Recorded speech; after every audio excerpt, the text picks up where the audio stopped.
मौका दे दिया इंडिया गठबंधन को। प्रधानमंत्री से लेकर के जितने भी भाजपा नेता हैं जेल के अंदर बंद हो। मोदी जी ने देश के प्रधान प्रशासक के रूप में काम किया और एक भी दाग नहीं है। ऐसे को मीसा भारती बोलती है मैं चुनाव के बाद जेल में भेजूं।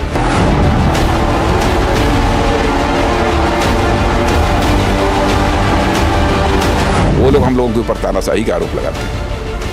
कल्पना करिए, अपने गिरेबान तो यहाँ कर नहीं देखते।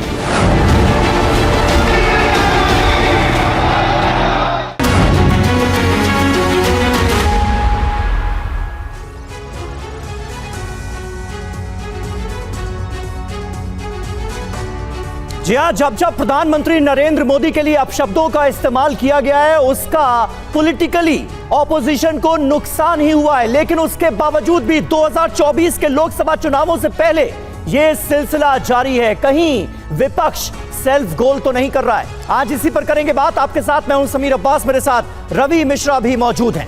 19 अप्रैल को लोकसभा चुनाव के पहले चरण की वोटिंग है, लेकिन उससे पहले ही मर्यादाएं टूट रही, गाली और अपशब्दों का इस्तेमाल हो रहा है।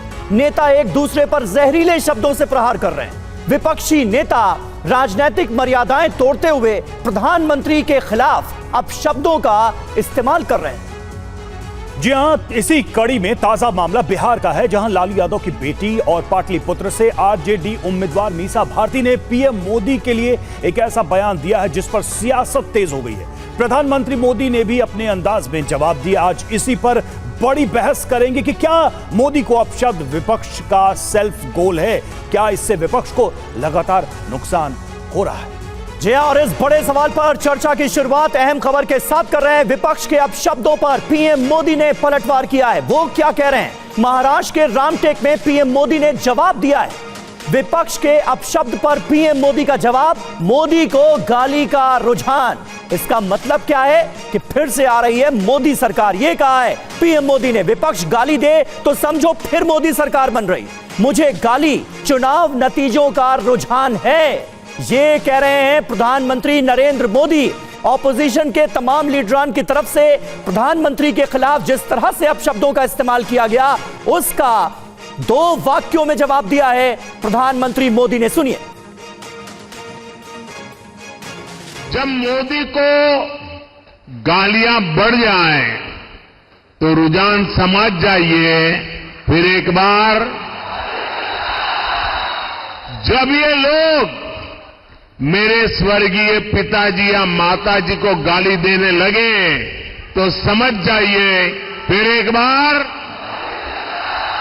जब ईवीएम पर सवाल उठने लगे तो रुझान समझ जाइए फिर एक बार। और पीएम मोदी का यह जवाब उस वक्त आया जब लालू यादव की बेटी और पाटलिपुत्र से आरजेडी उम्मीदवार मीसा भारती ने पीएम मोदी को धमकी दी। उन्होंने कहा कि इंडिया गठबंधन की सरकार आई तो प्रधानमंत्री से लेकर बीजेपी के नेता जेल के अंदर होंगे। क्या कहा उन्होंने, आप भी सुनिए। जो इंडिया गठबंधन है 30 लाख रोजगार दे रहा है, उसमें उनको तुष्टिकरण दिख रहा है। किसानों की आय दुगनी करने की हम बात कर रहे हैं, हम एमएसपी लागू करने की बात कर रहे थे, इनको तुष्टिकरण नजर आ रहा है। आज बेटे के लिए वोट मांगने गए थे, काहे नहीं परिवारवाद पे बोले? मुंह बंद हो गया प्रधानमंत्री जी का। इलेक्ट्रोल बॉन्ड पे कौन जवाब देगा? जब आते हैं वो हमारे परिवार पे आरोप लगाते हैं भ्रष्टाचार का। जानते हैं कितना बड़ा भ्रष्टाचार है। अगर देश की जनता ने कहीं हमें मौका दे दिया इंडिया गठबंधन को, तो प्रधानमंत्री से लेकर के जितने भी भाजपा नेता हैं जेल के अंदर बंद हो।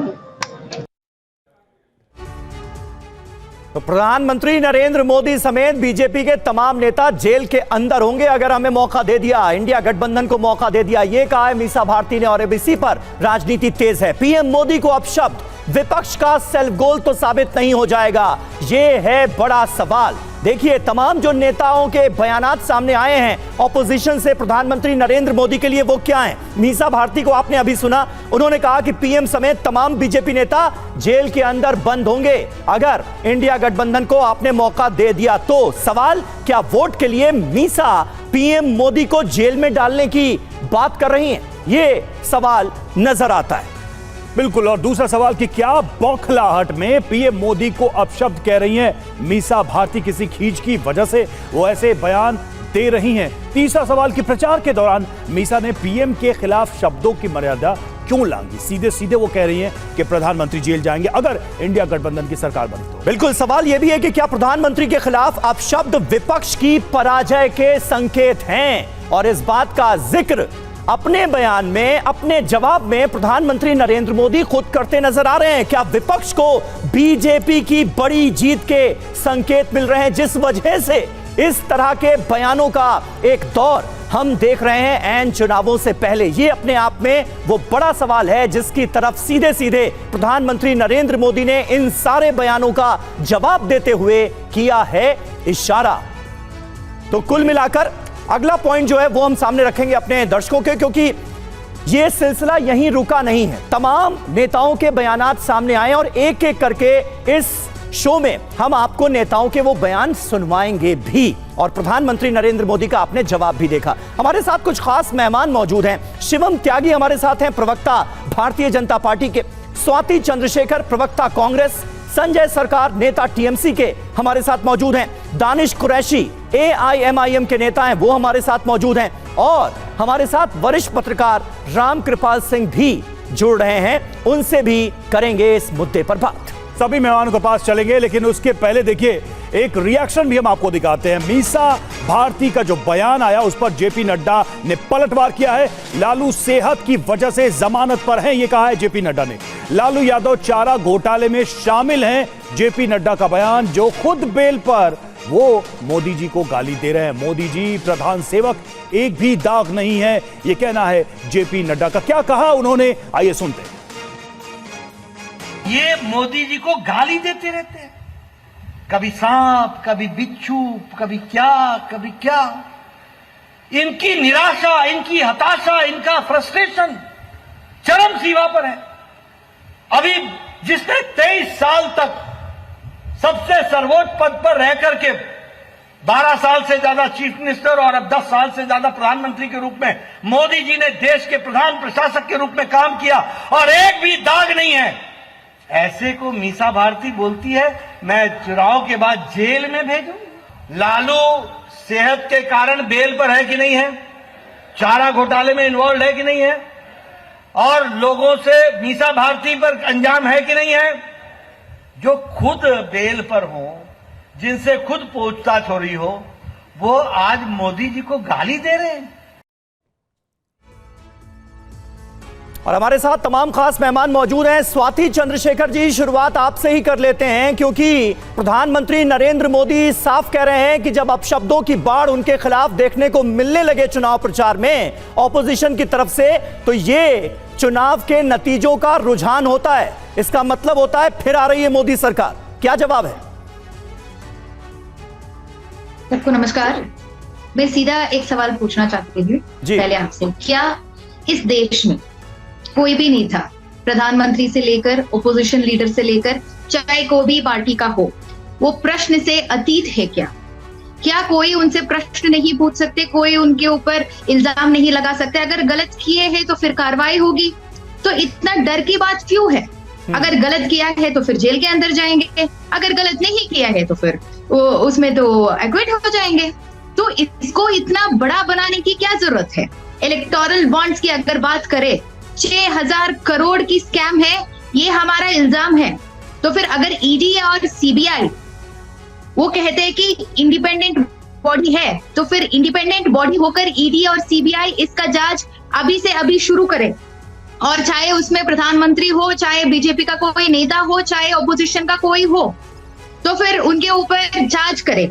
अगर ये जांच प्रधानमंत्री स्वीकार करने के लिए तैयार नहीं है, ये बीजेपी स्वीकार करने के लिए तैयार नहीं है, इसको बात को घुमा फिरा के, लोग बेवकूफ नहीं है, 10 साल से लोग बहुत देख चुके हैं। बात तो की ही नहीं जा रही है। मैंने आपसे सीधा सवाल पूछा, मीसा भारती का बयान आपने सुना, वो कह रही है कि अगर इंडिया गठबंधन को मौका मिलता है, सुन लीजिए ना सवाल सुन लीजिए। मैं आपसे ये जानना चाह रहा हूं कि क्या आप मीसा भारती के इस बयान को एंडोर्स करती हैं कि अगर इंडिया गठबंधन की सरकार बनी तो प्रधानमंत्री नरेंद्र मोदी समेत बीजेपी के तमाम नेता जेल में होंगे?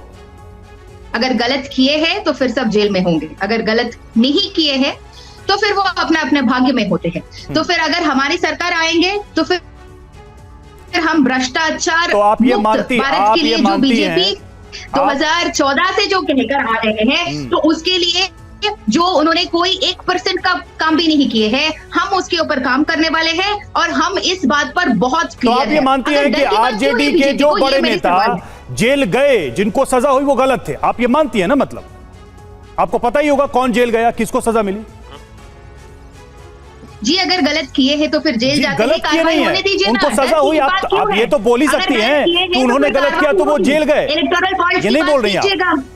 स्कैम की बात कीजिएगा, अगर गलत किए हैं तो फिर जेल के अंदर जाएंगे। ठीक है शिवम, रिस्पॉन्ड करिए। गलत किया तो जेल जाएंगे, क्या मीसा भारती का जो बयान था उसका यही अर्थ आप लोग निकाल पा रहे हैं या फिर इसको किसी थ्रेट की तरह देख रहे हैं? चलिए जवाब ले लीजिए। जो टुकड़ी हुई स्कैम से उसको हम बाहर निकालेंगे। ठीक है स्वाति जी, जवाब ले लीजिए बीजेपी के प्रवक्ता से। और मुझे यकीन है कि जनता इस बात के लिए इंतजार कर रहे हैं कि 10 साल गवर्नमेंट में क्या क्या बात छुपी हुई है, क्या क्या स्कैम छुपी है। ठीक है स्वाति जी, जवाब ले लेते हैं, आंसर ले लेते हैं। शिवम, ये जो मीसा भारती का बयान था वो चेतावनी थी, थ्रेट था, अपमान था, कैसे आपने रिसीव किया? और बात तो वो कह ही रही कि जो गलत था वो जेल गया, जो गलत होगा वो भी जेल जाएगा। देखिए, भ्रष्टाचारी देश के किसी भी कोने में हो, अगर प्रधानमंत्री जी कुछ भी कहेंगे तो उनको गाली देगा। आप एक तरीके से मान के चलिए कि देश में जहां जहां से भी गाली आ रही है आदरणीय प्रधानमंत्री जी के लिए, उसको डर है कि वो आज नहीं तो कल जेल जाने वाला है। मीसा भारती का अभी एक बिजवासन का फार्म हाउस सीज हुआ है, इतनी जल्दी कैसे बौखला गई भाई? लैंड फॉर जॉब स्कैम में उनका भी नाम है, उनकी बहन का भी नाम है, उनके भाई का भी नाम है। पिताजी ऑलरेडी कन्विक्टेड है 5 केसेस में, बेल पर चल रहे हैं, हेल्थ ग्राउंड पर।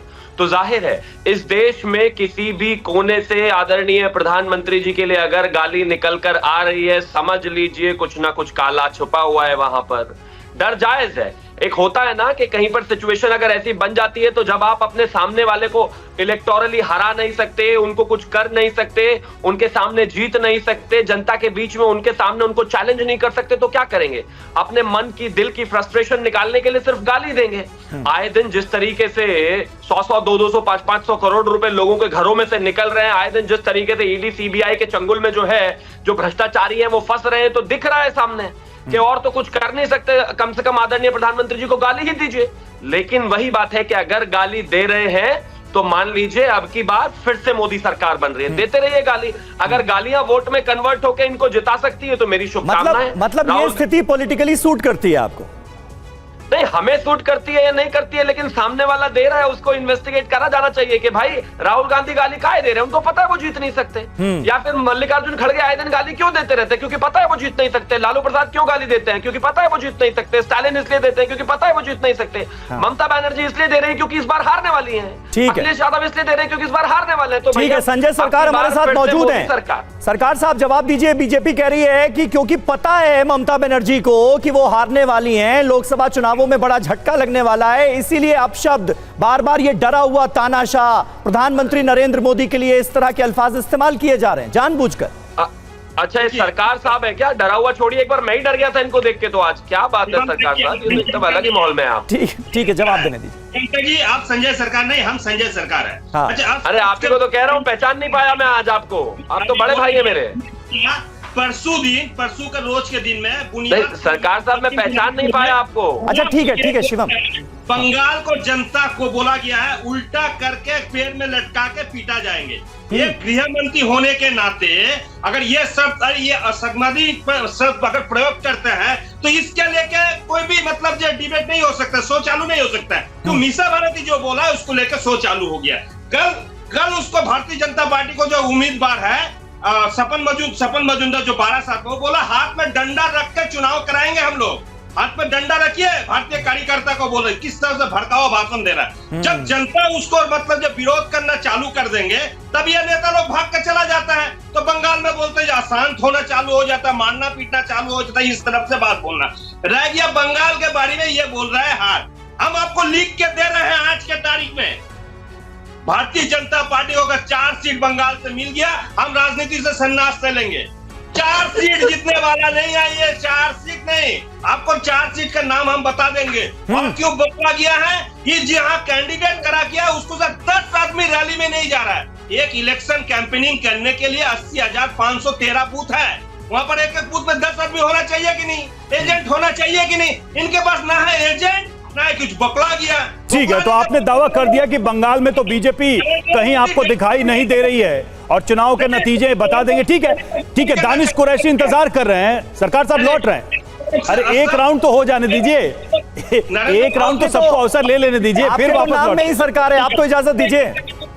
दानिश सवाल ये है कि ऐसे बयानों से इंडिया, मैं लौट रहा हूँ, लौटेंगे आपके पास, ऐसा नहीं है, समय है अभी हमारे पास, अभी तो बात शुरुआती हुई है बातचीत की। दानिश इतनी अच्छी बोल रही है एक्चुअली सरकार, ठीक है, दानिश सवाल यही है कि जिस तरह के बयानों से 2014 से अब तक सिर्फ नुकसान होता रहा है, मोदी विरोध हो या फिर जिस तरह के शब्दों का प्रयोग हो, वही चीजें रिपीट क्यों हो रही हैं? आप लोग तो दल हैं, चुनाव लड़ते हैं, आपको लगता नहीं कि ये एक मिस्टेक हो रही है बार बार?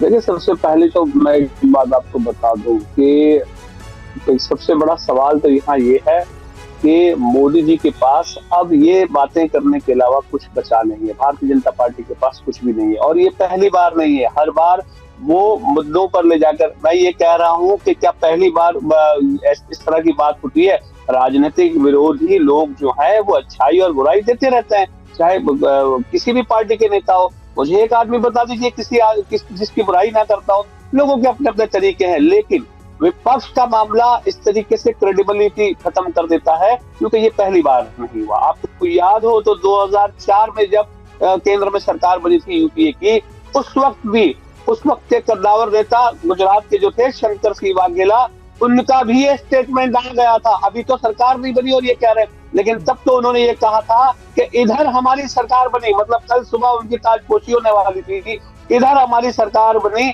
और अगले 4 घंटे में जो है मोदी जी जेल में होंगे। वो 4 घंटे आज तक तो हमारे बाहर तो आए नहीं। तो दिक्कत क्या है कि विपक्ष की जो क्रेडिबिलिटी है वो कहीं ना कहीं डाउटफुल बॉक्स में है, इसीलिए लोग भरोसा नहीं कर पा रहे। लेकिन इससे विपरीत भारतीय जनता पार्टी की अगर बात की जाए तो मुझे लगता है कि भारतीय जनता पार्टी कहीं ना कहीं फेल है, इसीलिए मोदी जी इस तरीके की बात कर रहे हैं, वरना वो मुद्दों की बात करें। मैं ये कह रहा हूँ कि जिन चीजों को लेकर वो कह रहे हैं कि किसी एक नेता ने ये कह दिया कि हम बाद में जेल में डाल देंगे, अब पहले जेल में डाल देंगे। अरे अब तक का जो कुछ काम किया है उस पर बात करें। अरे लेकिन ऐसे अवसर तो विपक्ष ही दे रहा है ना बीजेपी को, ऐसे अवसर तो विपक्ष ही दे रहा है। बात अवसर की है ही नहीं। मैं ये कह रहा हूँ कि मुझे ये बता दीजिए कि कोई एक व्यक्ति भारतीय राजनीति के अंदर में कोई एक व्यक्ति है बराबर जिसके खिलाफ लोग ना बोले। लोग अच्छा कहने वाले भी होते हैं, लोग बुरा कहने वाले भी, ठीक है, समझिए आप, ऐसा नहीं है। लेकिन मतलब ऑपोजिशन की तरफ से अगर अपशब्दों का जिक्र किया जा रहा है प्रधानमंत्री के लिए तो उस पर उतना ध्यान नहीं देना चाहिए बीजेपी को, कुल मिलाकर आप ये कहना चाह रहे हैं। रामकृपाल जी, लेकिन मुझे एक सवाल का जवाब आपसे चाहिए, अपने एक्सपीरियंस के आधार पर सर आप बताइए, तू यहां आकर चाय बेच, चाय वाला, फिर चौकीदार चोर है, और उसके बाद फिर एक बार तमाम तरह के अपशब्दों का इस्तेमाल, मतलब जब अपशब्दों का इस्तेमाल किया गया नरेंद्र मोदी के लिए, उसका पॉलिटिकली नुकसान ही उठाना पड़ा ऑपोजिशन को, उसके बावजूद भी यह सिलसिला जारी है। मतलब इसके पीछे क्या रणनीति हो सकती है ऑपोजिशन की? देखिए, जी रणनीति नहीं है, ये आप भी जानते हैं और हम भी जानते हैं। सच्चाई विपक्ष को पता चल चुकी है, और देखिए बहुत दिनों तक वनवास में रहने के बाद भी अगर भविष्य अंधकारमय दिखाई देता है तो आप समझिए कि अंदर का फ्रस्ट्रेशन निकलता है, हताशा कई बार आपके विवेक को डस लेती है, आपका विवेक बिल्कुल खत्म हो जाता है। आप ये बताइए कि अगर आज के बाद 4 जून को रिजल्ट आ जाएगा, 60 दिनों के बाद अगर इंडिया अलायंस जीत रहा है, उसको पता होता जीत रहा होता तो आज बड़े मजे में होता, वो चुपचाप होता, रणनीति बनाता, ये चिल्लाने की जरूरत नहीं पड़ती जिस तरह से कल ममता बनर्जी बंगाल में चिल्ला रही थी, मीसा भारती चिल्ला रही थी। जो शब्द है वो तो लगता यही है कि उन लोगों ने चुनाव लड़ने से पहले ही ये मान लिया है कि ये सरकार रिपीट करने जा रही है। अच्छा, और देखिए जिस तरह की भाषा है कि हम किसी भी कीमत पर सीए लागू नहीं होने देंगे, किसी कीमत पर यूसीसी लागू नहीं होने देंगे, किसी कीमत पर एनआरसी लागू नहीं होने देंगे। अरे भाई, जब आप जून में सत्ता में आ ही रहे हो तो संसद से कानून पास कर लेना। ये अभी से कहने की जरूरत क्या है? मीसा भारती जेल में डाल रही है मोदी जी को। सीधी बात है कि विपक्ष को हार बिल्कुल दरवाजे पर दिखाई पड़ रही है। मैंने बहुत इलेक्शन देखे हैं, लेकिन इतना पशेमान, इतना परास्त और इतनी गाली गलौज की भाषा ये दर्शाती है कि विपक्ष को भविष्य जो है बहुत ही अंधकार में दिखाई पड़ रहा है, और उसी की हताशा के कारण ये सब बातें आ रही हैं। ठीक है, चाहे वो ममता हो, चाहे मीसा भारती हो। ठीक है, तो स्वाति आपके पास आना चाहूंगा मैं। अरे सरकार साहब, लौट रहा हूं। नहीं, एक मिनट, ये भाई साहब को चेहरा में जितना हताशा दिखाई दे रहा है, जो पत्रकार भाई साहब को, हमको कहीं नहीं इतना नहीं हताशा नहीं दिखा रहा। शरीर में, मुख में फ्रस्ट्रेशन दिखाई नहीं, आपको चेहरे में दिख रहा है, वो भाषा की बात कर रहे हैं कि भाषा में हताशा दिख रही है। स्वाति, सवाल ये है स्वाति, अरे सरकार साहब, लौट रहा हूं आपके पास। जिससे प्रश्न है उससे तो आप पूछने दीजिए। अरे सर, आप इतने सीनियर हैं, थोड़ा सा संयम रखिए। दूसरों का अवसर लेने की क्या जरूरत है? इसको पर्सनली मोरालिटी बोल कर मैं आपको बोल रहा हूं कि मुझे स्वाति चंद्रशेखर से प्रश्न लेना है।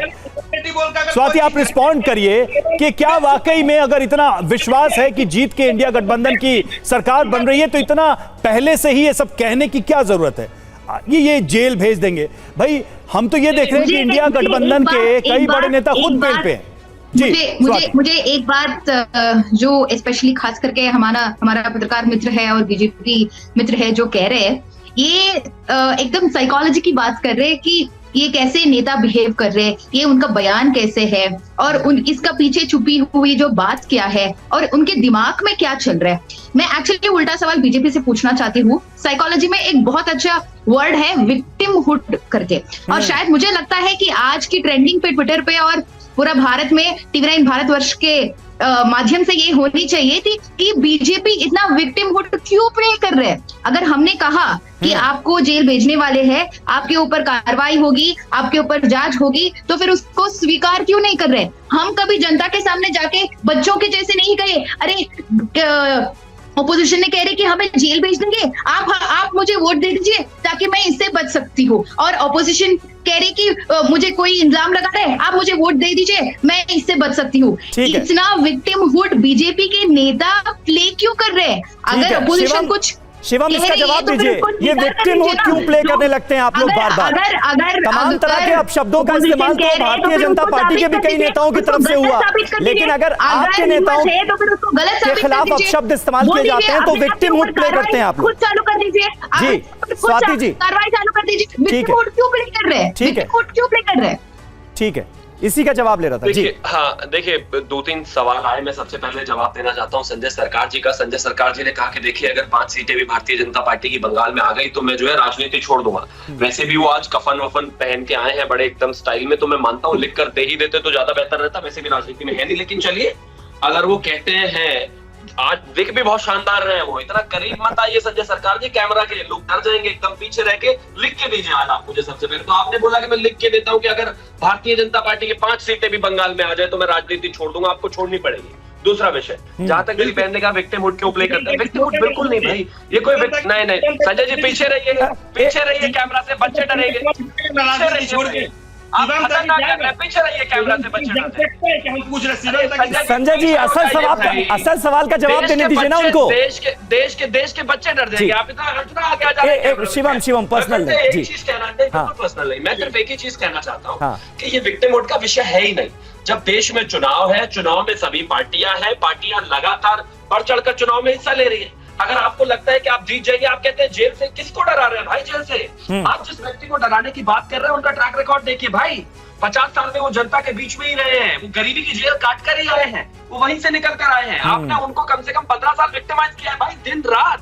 12-12 घंटे आपने उनसे इन्वेस्टिगेशंस की हैं, उनको प्रताड़ित किया है, केसेस कोर्ट में गए हैं, वहां से खारिज हुए। हम जेल वेल से नहीं डरते भाई, हम कोई कांग्रेस ही नहीं है कि काले कपड़े पहन के संजय सरकार की तरह नहीं शिवम, लेकिन नहीं ठीक है शिवम, उसका तो आपने उत्तर दे दिया। मुझे लगता है एक चीज तो जरूर आपको कहना चाहिए इस पे कि भाई देश के जितने बड़े मुद्दे हैं उन सबको छोड़ के बीजेपी ऐसे अगर मैं कहूं ऐसे बयानों को ही ज्यादा फोकस में क्यों ला रही है?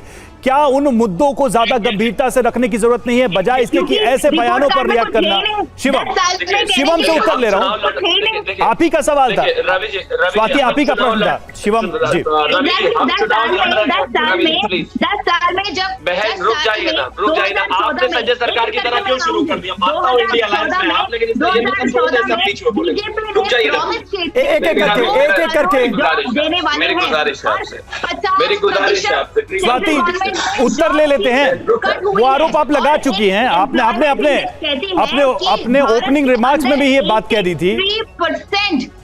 स्वाति आपने ओपनिंग रिमार्क्स में ही ये बात कही थी, उसी का उत्तर दे रहे हैं। शिवम प्लीज आंसर करिए, शिवम आंसर करिए। मुझे आवाज बहुत ज्यादा आ रही है, मैं बोल नहीं पाऊंगा, प्लीज आप, मेरी रिक्वेस्ट है आपसे। स्वाति ये ठीक नहीं होगा ना, ये ठीक नहीं होगा। जब आप बोलेंगी तो फिर शिवम भी बोलेंगे, ऐसे तो डिबेट नहीं चल सकती। कांग्रेस की सरकार, स्वाति आपको आवाज मिल रही है? स्वाति चंद्रशेखर आपको आवाज मिल रही है? साथी जी हम जवाब दे देंगे, चिंता मत। बोलिए एक ही चीज कहना चाहता हूँ, देखिए मैं सिर्फ एक ही चीज कहना चाहता हूँ कि भारतीय जनता पार्टी मोदी की गारंटी पर चुनाव लड़ रही है। जिस तरीके से मेरे देश के प्रधानमंत्री ने हर जगह आप इतनी खतरनाक हंसी हंसी है तो मैं बोल कैसे पाऊंगा? सरकार साहब रुकिए ना जरा प्लीज।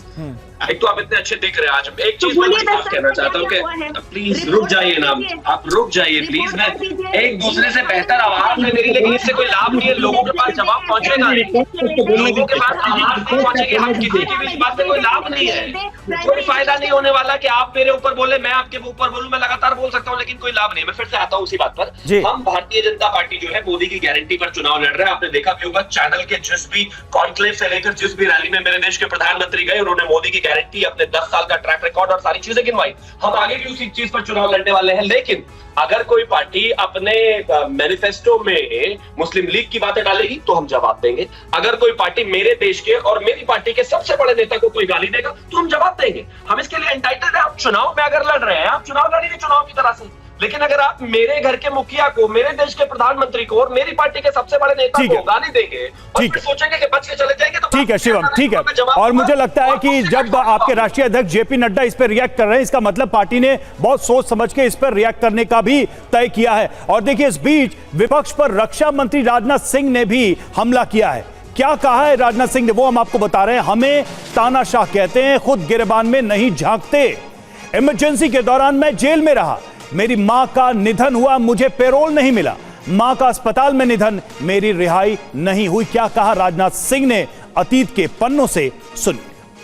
वो तो इमरजेंसी जब 1 साल समाप्त होने लगी तो हमारे एक चचेरे भाई हैं, गाजीपुर पोस्ट ग्रेजुएट कॉलेज में मैथमेटिक्स के लेक्चरर थे, तो उनसे पूछा तो उन्होंने कहा कि भाई 1 साल हो गया, अभी अब तो आ जाएंगे। तो उन्होंने कहा कि नहीं माँ 1 साल के लिए बढ़ गया, इमरजेंसी बढ़ गई। तो उसी समय उसके कारण जो है ब्रेन हैमरेज हो गया था। तो 27 दिन हॉस्पिटल में रही, डेथ हो गई। लेकिन मैं आ नहीं सका उसमें, मेरी रिहाई नहीं हुई, मुझे पेरोल भी नहीं दिया गया, पेरोल नहीं दिया गया। मैंने अपना बाल वगैरह जो भी सिर का बनवाना था सब जेल में ही बनवाया था। वो लोग हम लोगों के ऊपर तानाशाही का आरोप लगाते हैं। कल्पना करिए, अपने गिरेबान पर झाँक कर नहीं देखते हैं लोग। मैं जो भाई वगैरह थे परिवार में, उन लोगों ने किया, मैं नहीं पहुंच पाया। लोगों ने कोशिश की कुछ समय के लिए छोड़ दिया जाए ताकि अपनी मां को देख ले, नहीं दिया। तो स्वाति जी, जब जब ये तानाशाही, एक तानाशाह सत्ता में है, तानाशाही सरकार की चल रही है, जब जब इसका जिक्र होता है तो बीजेपी की तरफ से याद दिलाया जाता है वो इंदिरा गांधी का दौर जब इमरजेंसी थोपी गई थी देश के ऊपर।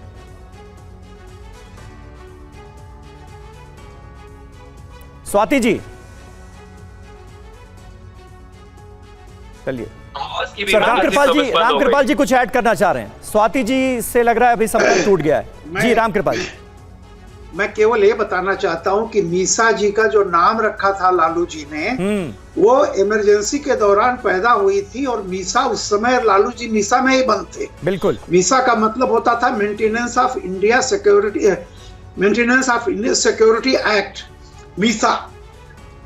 तो ये मैं कह रहा हूं कि जब ये आज मीसा भारती जी जो कह रही हैं कि बीजेपी समेत, मोदी समेत बीजेपी को पूरा जेल में डाल देंगी, तो बिल्कुल वही बात है जो जून में इंदिरा गांधी जी ने मीसा लगा करके, DIR लगा करके, डिफेंस ऑफ इंडिया रूल और Misa maintenance internal security act, ये जो मीसा है जो उन्होंने कल बयान दिया, एग्जैक्टली मीसा की काई धमकी दी है कि जब अगर रामकृपाल जी आई तो इंदिरा बहुत ही दिलचस्प एक तरीके से आपने बात कही है मीसा भारती के बयान के संदर्भ में। देखिए, मैं तो चाह रहा था कि सरकार साहब कुछ बोले, लेकिन दिक्कत यह है कि जब समय था तब आपस में आप लोगों ने इतना बोला कि हमारे पास अब समय ही खत्म हो गया है। तो आज की इस चर्चा में आप सब शामिल हुए, बहुत बहुत शुक्रिया। हम फिर कभी दूसरे विषय पर बैठेंगे और बहस करेंगे। फिलहाल बहुत बहुत धन्यवाद।